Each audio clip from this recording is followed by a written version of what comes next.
Episode 2 के and में हमने देखा था कि हेरी चोयू के कमरे में झांकने की कोशिश करती है पर चोयू उसे ऐसा करते हुए पकड़ लेता है और इसी इंसिडेंट को एपिसोड 3 में कंटिन्यू किया गया है, जहां हेरी बाकी सभी के साथ ड्रिंक करने के लिए बैठी होती है और वहां चोयू भी होता है, पर एरी अपने एक्ट की वजह से उससे नजरें नहीं मिला पा रही थी। तभी मुंसिक बोलता है, तुमने पहले ही चोयू को अपना दोस्त बना लिया। हेरी धीरे से बोलती है, इससे दोस्ती करना इतना आसान नहीं है। जैंगना बोलती है, वैसे तुम दोनों एक दूसरे के बगल में बैठे हो तो तुम दोनों को देख कर लग रहा है कि तुम दोनों दोस्त हो। हेरी चोयू से पूछती है कि हम सच में दोस्त हैं। चोयू कुछ भी नहीं बोलता है। तभी जैंगना मुंसिक से पूछती है, वैसे तुमने यहाँ पार्ट टाइम जॉब करना कब से शुरू किया? चोयू बोलता है, ये यहाँ पार्ट टाइम जॉब नहीं करता है, ये तो यहाँ वेकेशन पे आया है। जैंगना बोलती है, पर मुंसिक तुमने तो मुझे बताया था मैं यहाँ पार्ट टाइम जॉब करता हूँ। मुंसिक बोलता है, मैं यहाँ छोटे मोटे काम करता हूँ तो मैं पार्ट टाइमर हुआ ना। चोयू बोलता है, वैसे इसका मेरे ऊपर बहुत कर्ज है, इसने मेरे लिए बहुत कुछ किया है। तभी सुमिन बोलता है, वैसे तुम दोनों यहाँ लेट क्यों आए, कुछ हुआ था क्या? हेरी उस रूम में झांकने वाले बात की वजह से अटक अटक के बोलती है, क्या मतलब कुछ हुआ है? कुछ भी नहीं हुआ है। तभी चोयू उसे थोड़े अजीब वे में देखने लगता है और बोलता है, हेरी मैं तुम्हारी थोड़ी मदद कर दूं क्या? ये सुनकर हेरी बोलती है, नहीं मैं बताती हूँ। दरअसल जब मैं ड्रिंक खरीद रही थी तभी चोयू उसे बीच में रोक कर बोलता है, कुछ भी नहीं हुआ था। इसके बाद नेक्स्ट सीन में हेरी अकेले बैठी होती है। तभी जैंगना उसके पास आती है तो हेरी बोलती है, मैं बहुत बड़े मुसीबत में फंस गई हूँ। जैंगना बोलती है, क्यों, कुछ हुआ है क्या तुम्हारे और मरमेड प्रिंस के बीच में? हेरी बोलती है, मेरा दिल मरमेड प्रिंस को लेकर बहुत तेजी से धड़क रहा है, पर ऐसा सिर्फ मुझे फील होता है, उसे नहीं। ये सुनकर जैंगना बोलती है, तो फिर जाओ उसे सब कुछ सच सच बता दो कि तुम उसके लिए कैसा फील करती हो। हेरी बोलती है, मैं ऐसा कैसे कर सकती हूँ? पर जैंगना उसके आगे कुछ बोलती उससे पहले ही चोयू वहाँ आ जाता है और इसलिए वो बात को टाल कर बोलती है, मैं जाती हूँ और थोड़ा और शराब पी के आती हूँ, और ये बोलकर वो वहाँ से चली जाती है। और चोयू को देखकर हेरी मन में बोलती है, मुझे अचानक से इतनी साइनस क्यों फील हो रही है? तभी चोयू बोलता है, वैसे तुम अंदर कब जाने वाली हो? हेरी बोलती है, मैं यहाँ से सिर्फ नाइट ओशियन का थोड़ा व्यू एंजॉय करना चाहती थी।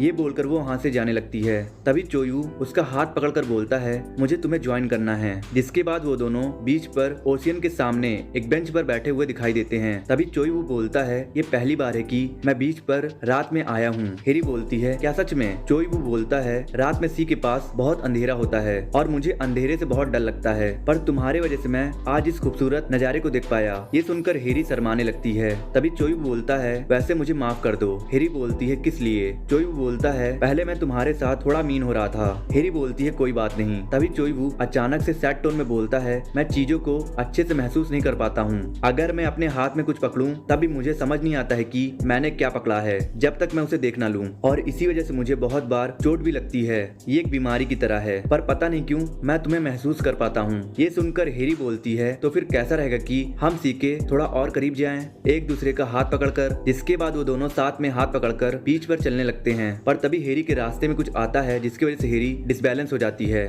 और चोयू फिर से उसे कमर से पकड़ लेता है। और इस मूवमेंट को देखकर हेरी मन में बोलती है, इन बातों बातों में पता नहीं कब हम एक दूसरे के इतने करीब आ गए, अब आगे क्या होगा? ये सब मन में सोचने के बाद हेरी चोयू से बोलती है, तुमने कहा तुम मुझे फील कर सकते हो ना? चोयू बोलता है, हाँ। हेरी बोलती है, मैं भी ये फील करती हूँ कि जब तुम मेरे करीब होते हो तो मेरा दिल बहुत जोर जोर से धड़कने लगता है। और क्योंकि उन दोनों के बीच सिचुएशन बहुत ही एक्सट्रीमी होने लगता है, इसलिए हेरी अचानक से चोयू को पकड़कर किस कर देती है। जिसके बाद हमें सुबह का सीन दिखाया जाता है, जहाँ वो तीनों सोफे पर बैठे होते हैं। तभी सुमिन हेरी से बोलता है, तुमने तो कल रात उतनी ज्यादा शराब भी नहीं पी थी, तो फिर क्यों तुम्हें इतनी सुस्ती महसूस हो रही है? हेरी बोलती है, क्योंकि मैं कल रात ठीक से सोई नहीं हूँ। जैंगना बोलती, मुझे पता है, कल रात तुम ओनर के साथ बीच पर बहुत रात तक वॉक कर रही थी ना? ये सुनकर हेरी अजीब सा एक्सप्रेशन देती है और ये कहकर वहाँ से भाग जाती है कि वो नाश्ता करने जा रही है। और उसके एक्सप्रेशन को देखकर जैंगना सुमिन से बोलती है, ये लड़की कुछ तो छुपा रही है, हम इससे बाद में सब कुछ पूछेंगे, ठीक है? पर पता नहीं क्यों सुमिन हेरी चोयू वाली बात सुनकर बहुत ही सैड सा चेहरा बना लेता है और उसके चेहरे को देखकर लग रहा था कि उसके दिल में हेरी के लिए फीलिंग्स है और वो चोयू और हेरी के क्लोजनेस की वजह से थोड़ा परेशान है। जिसके बाद नेक्स्ट सीन में हेरी चोयू और मुंसिक को नाश्ता बनाने में मदद कर रही होती है। तभी चोयू बिना महसूस करे अपने हाथ को गलती से चाकू के ऊपर रख देता है, जिसकी वजह से उसका हाथ कट जाता है। और ये देखकर हेरी बहुत ही ज्यादा वरीड हो जाती है और बोलती है, बहुत ज्यादा खून बह रहा है, हमें फर्स्ट एड करना होगा।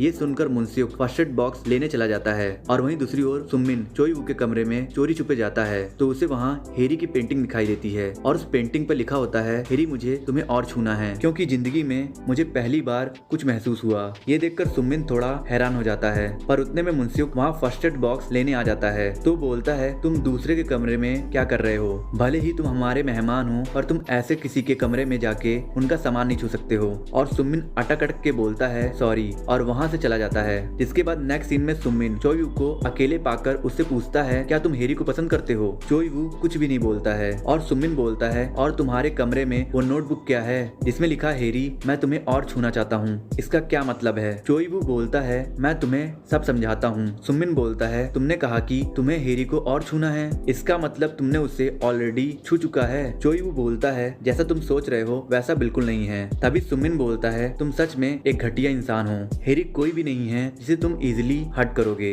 ये बोलकर वो वहाँ से चला जाता है और उसके जाने के बाद चोयू एक पुरानी बात सोचने लगता है जिसमें एक लड़की बोलती है पिछले 3 साल से हम दोनों एक दूसरे के दोस्त थे। मैंने बहुत बार तुम्हारे करीब आने की कोशिश की है पर जब भी मैं ऐसा करती हूँ तुम मुझसे और भी दूर चले जाते हो। मुझसे देखा नहीं जाता है कि जब भी मैं तुम्हें छूती हूँ तुम हैरानी से घबरा जाते हो और इसलिए मैं अब तुम्हारे साथ और नहीं रह सकती हूँ। और ये सुनने के बाद चोयू खुद से बोलता है मेरे बीमारी की वजह से सच में सीरी को बहुत बुरा लगा होगा, इसीलिए उसने मुझसे विनती की मैं उससे खुद ही अलग कर दूं। जिसके बाद नेक्स्ट सीन में हेरी चोयू के कमरे में आती है तो चोयू सैड होकर पानी में अपना हाथ घुमा रहा होता है, जिसे देखकर हेरी उसका हाथ पकड़कर बोलती है अगर तुम ऐसे ही करते रहोगे तो तुम्हारे चोट में पानी चला जाएगा। पर चोयू अपना हाथ छुड़ाकर बोलता है तुम्हें मेरी चिंता करने की कोई जरूरत नहीं है। हेरी कुछ बोलती उससे पहले ही चोयू बहुत ही रूड वे में बोलता है यहाँ से जाओ। ये सुनकर हेरी वहाँ से चली जाती है। तभी सुमिन वहाँ आता है और हेरी को देखकर बोलता है तुम यहाँ इतनी रात गए क्या कर रही हो? ये सुनकर हेरी बोलती है मैं अंदर जाने ही वाली थी। तभी सुमिन उसका हाथ पकड़कर बोलता है तुम्हें कैसा महसूस हो रहा है? हेरी ये देखकर हैरान हो जाती है। तभी सुमिन बोलता है मैं तुम्हें छू रहा हूँ, क्या तुम मुझे पसंद करने लगोगी? हेरी बोलती है तुम क्या कह रहे हो? सुमिन बोलता है मैं तुम्हें छू रहा हूँ ताकि तुम मुझे पसंद करने लगो। ये सुनकर हेरी शॉक हो जाती है और यहीं पर एपिसोड 3 खत्म हो जाता है।